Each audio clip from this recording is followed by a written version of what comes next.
Hello, this is Dr. Grande. Today's question is, can I analyze the case of Jerry Springer?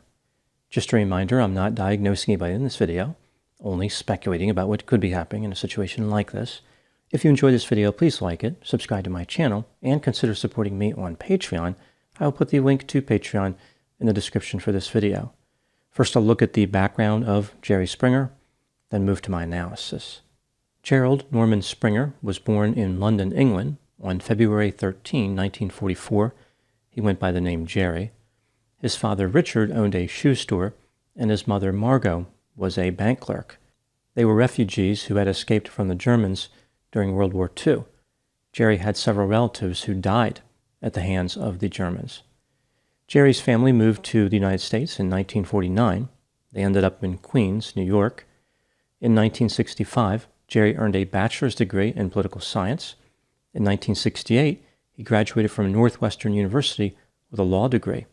That same year, he started working as an advisor to Robert F. Kennedy's political campaign. After Robert was assassinated, Jerry found work as a lawyer in Cincinnati. He also worked as a political commentator and reporter for radio and television programs. In 1970, Jerry unsuccessfully ran for the United States House of Representatives. In 1971, he was elected to the Cincinnati City Council, but resigned 3 years later after admitting to writing personal checks to pay for the services of sex workers in Kentucky.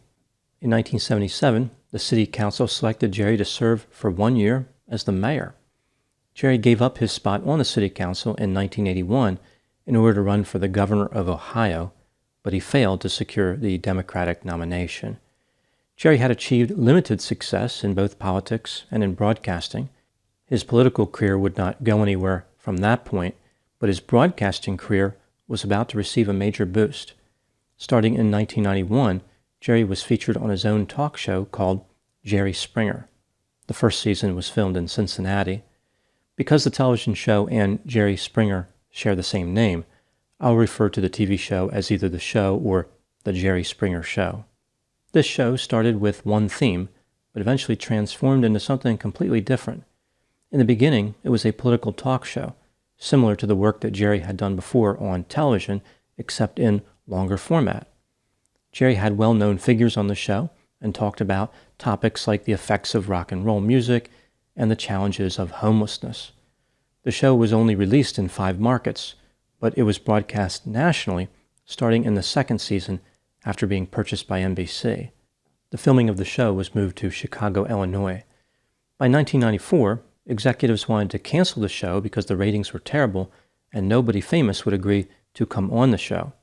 In response, the show started featuring dysfunctional people with provocative, bizarre, and controversial stories, behaviors, and claims. For example, many of the topics were related to sex, and there were physical fights on the show.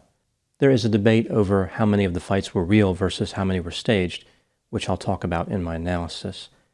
This format change led to a dramatic increase in ratings. Many people were sending videotapes to the show featuring unusual behavior in the hopes that they would be selected as a guest.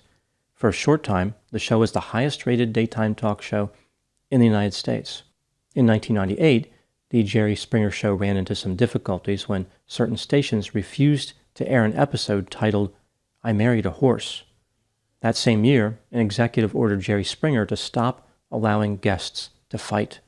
Despite this limitation, the show performed quite well. By 2000, Jerry Springer was earning $6 million a year. Jerry ran into some problems after one of his guests murdered his wife after being featured on a show titled Secret Mistresses Confronted.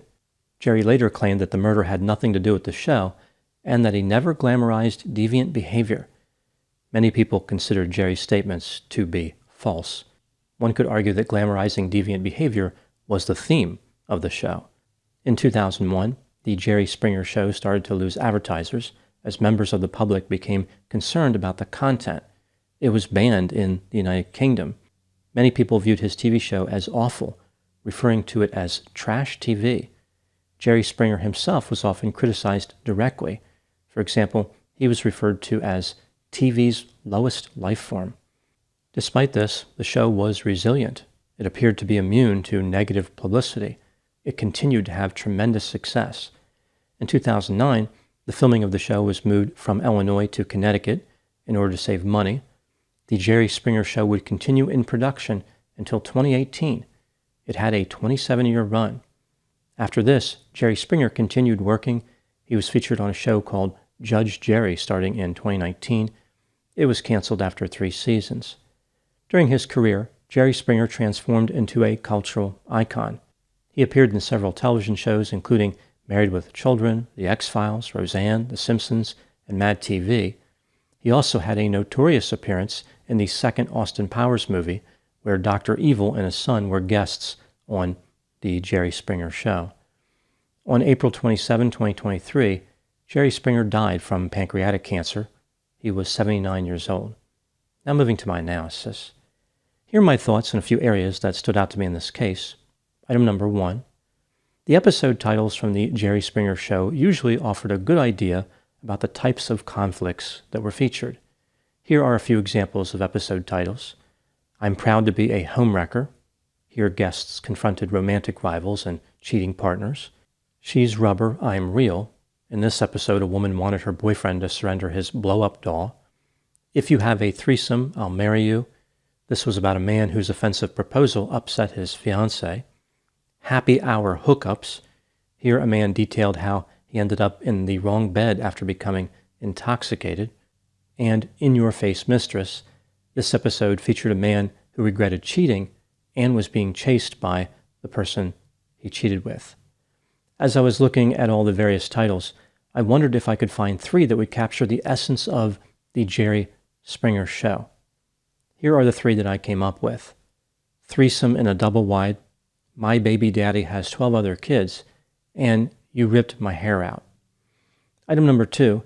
Early in the Jerry Springer Show, Jerry attempted to retain some of his dignity, but eventually he gave up on that idea and fully embraced the nonsense and crudeness of his show. This decision greatly damaged his reputation. Both Jerry and the show became self-deprecating in response to the criticism. A few examples. The show advertised the fact that, in 2002, it was declared as the worst TV show ever by TV Guide magazine. Keeping Up with the Kardashians didn't come out until 2007. The Jerry Springer Show featured taglines including Wasting Technology Since 1991 and An Hour of Your Life You'll Never Get Back. Jerry once called his show silly and said that he was not interested in it and would never watch it. In 2008, Jerry was invited to give the commencement address at Northwestern University, despite there being a number of objections. Jerry told the graduates, quote, "To the students who invited me, thank you, I am honored. To the students who object to my presence, well, you've got a point. I too would have chosen someone else. I've been lucky enough to enjoy a comfortable measure of success in my various careers. Well, let's be honest, I've been virtually everything you can't respect. A lawyer, a mayor, a major market news anchor, and a talk show host. Pray for me. If I get to heaven, we're all going," unquote. Item number 3. Many people agreed with Jerry Springer as far as the show being low quality. It caused a lot of outrage. Here are some of the many criticisms that people had about the Jerry Springer Show. It was eroding morality, destroying a generation of viewers, a bad influence on people in general, poisoning young minds, harming people who did not have the common sense to avoid coming on the show. It was too violent, and it featured coarse language. To be fair, the language was bleeped out. There were so many bleeps, between 85 and 130 per episode, it was actually hard to understand what people were trying to communicate. Item number 4. There is a long-standing debate about the nature of the combat featured on the Jerry Springer Show. Was it real or was it scripted? There are people who supposedly have inside knowledge that claimed it was real, and those who claimed it was not. I think that most of the fights represented actual combat, although many of the engagements were half-hearted. Clearly, some of the fights were staged. What probably happened here is that people who desired to be on the show understood what Jerry Springer wanted them to do. There was an unwritten contract about causing mayhem and being aggressive. When looking at the episodes, it's clear that the security guards were not always extremely active in breaking up fights. Much of the time they kind of stood there for a few seconds as people were hitting each other. Either they were the laziest guards in the world, or they were directed by the show to let the action continue for a little bit before intervening. Jerry Springer claimed that there were rules about combat on the show. For example, men were not allowed to attack women, and the audience could not shout anything that promoted violence. Supposedly, the chairs purchased by the studio were too large to make them practical as weapons. Jerry defended himself by saying he always asked female guests if they wanted to press charges when they were attacked. Moving to my final item, number 5. What do I think about Jerry Springer and his legacy overall? When people die, they are often viewed more sympathetically by the public, but over time, opinions tend to move back to where they were before the death. Will Jerry Springer be remembered as a good guy or a bad guy? Here's what I think about this. I do not believe that Jerry Springer initially set out to have such a crude and unsophisticated show. He was a serious political commentator who really wanted to promote his ideology. Even when the show started going off the rails in 1994, Jerry Springer did not give in fully to his new lowbrow concept of having people fight and share intimate details. Over time, however, he did facilitate a negative change. Jerry was trying to balance a lot of factors. For example, maintaining an appearance of being understanding was important to him. He needed the bizarre and deviant behavior to get a little bit out of control, but not too much. And he wanted to pretend as though he was helping the guests, as if the point of the show was fixing some type of problem. The truth is that Jerry was exploiting the poor judgment of people who were unfortunate enough to be allowed on the show. The sole purpose of the show was entertainment through humiliation and drama, not providing assistance. Jerry Springer was a lawyer, but he did not offer legal advice. He did not offer any helpful advice that was not obvious. There was nothing redeeming about the Jerry Springer show.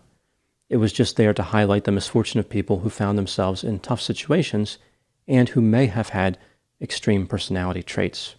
Looking at the positive, Jerry did highlight a tragic side of life. It may have been exaggerated in many instances, but that doesn't mean there wasn't some truth to many of the storylines. Furthermore, there's no question that Jerry was an intelligent individual.